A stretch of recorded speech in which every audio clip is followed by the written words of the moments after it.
This funky market is a lot like Elon Musk's recent Starship flight test, where it takes off strong and there's out of a mist of clouds and confusion.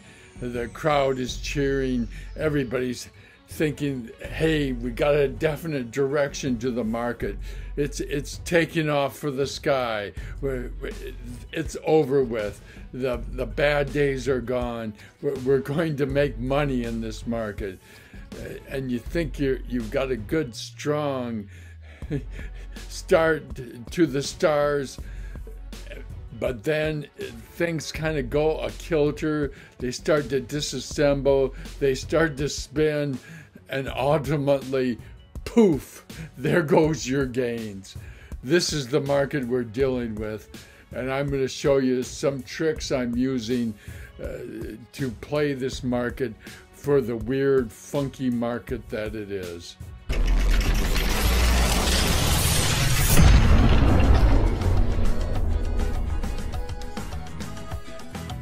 This is not financial nor professional advice. This video is for entertainment only. Hey everyone, I'm Stephen Fox. Welcome to my channel.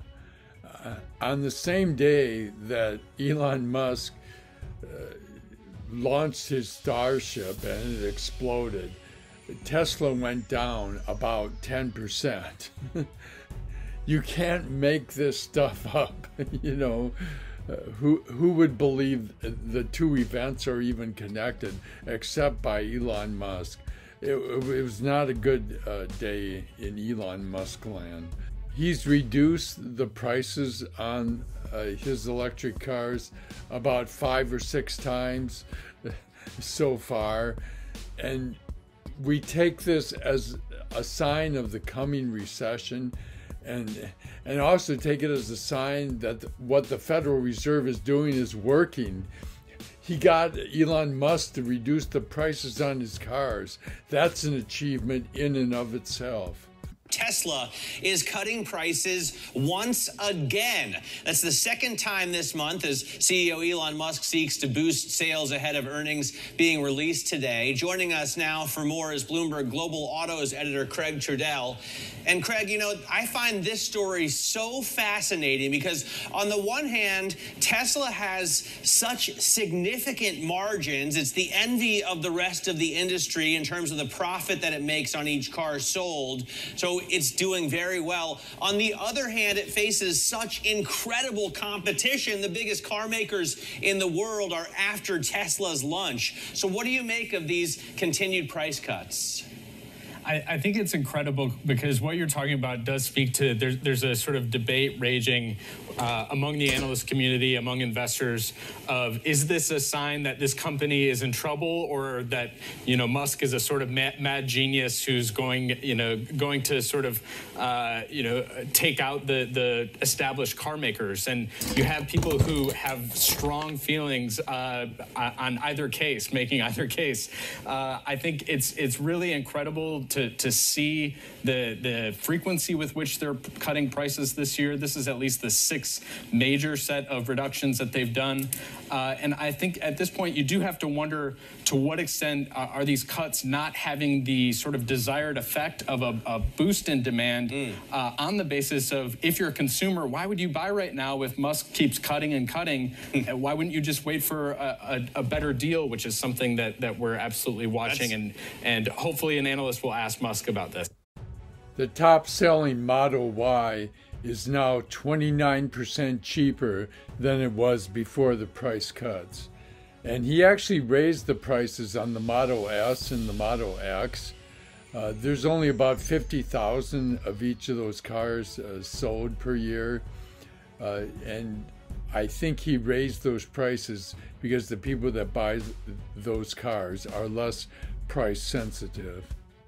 I've always felt that the mega caps were the place to be with so many amazing companies. And Meta and Nvidia have gone up 80% since the beginning of 2023. Amazing, right? Well, maybe not. So you hear those headlines. They went up 80% in 2023. Oh my God, I missed it. But if you're a long-term holder of these stocks, you're not that amazed because Meta went down 64% and NVIDIA went down 50% in 2022. I guess NVIDIA making 30% and Meta making 16% in 2023 is excellent, no doubt. But it doesn't blow you away the way that 80% number does. And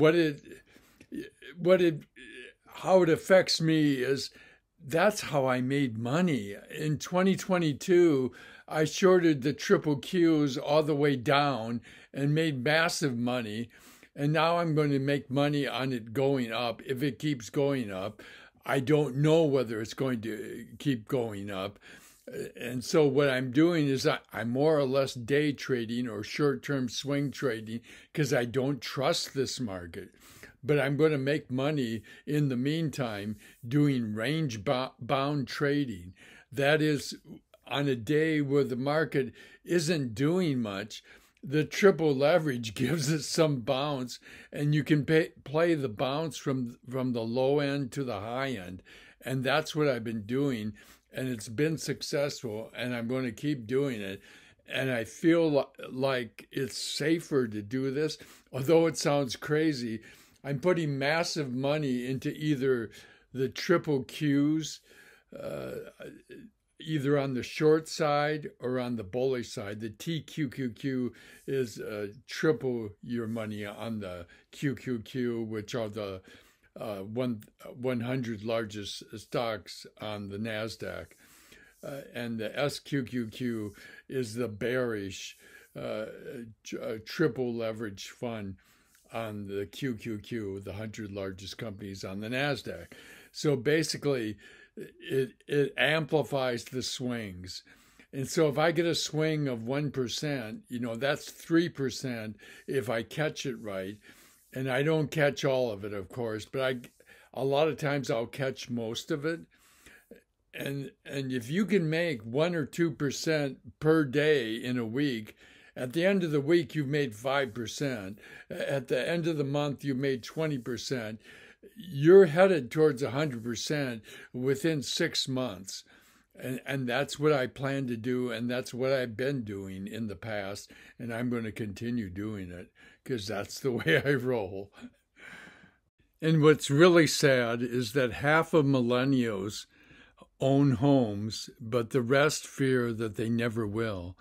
About 25% of millennial renters have given up on the idea of home ownership, and 2/3 of those who want to own haven't saved up enough for a down payment, according to new survey data.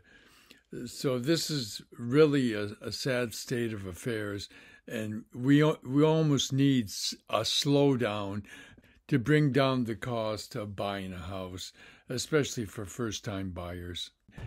We've been hearing about the coming recession for the last year. Where is it? Okay, you don't have a recession with 3.5% unemployment. That's not happening. And the unemployment numbers have gone up slightly, and that bears watching because I think that's the best indicator of it if the recession is really coming. So far, it doesn't look like it. The banking situation has gotten under control. The Fed has actually handled that right. They learned a lot from 2008. Let's just put it that way. They more or less have just bailed out the banks already with their bank term funding program and with their discount window. They're more or less accepting the bonds from the bank and giving them what they would be worth at maturity. The Fed doesn't lose money because they'll just hold it till maturity. And the banks then have enough money that even if depositors make a run on the bank, they have the money in cash to be able to handle it. So I think the banking crisis is over. The Fed has got that under wraps. And you need usually a major event to kick off a deep recession like we had in 2008. And so far, it's not appearing on the horizon. The Fed has taken care of that problem.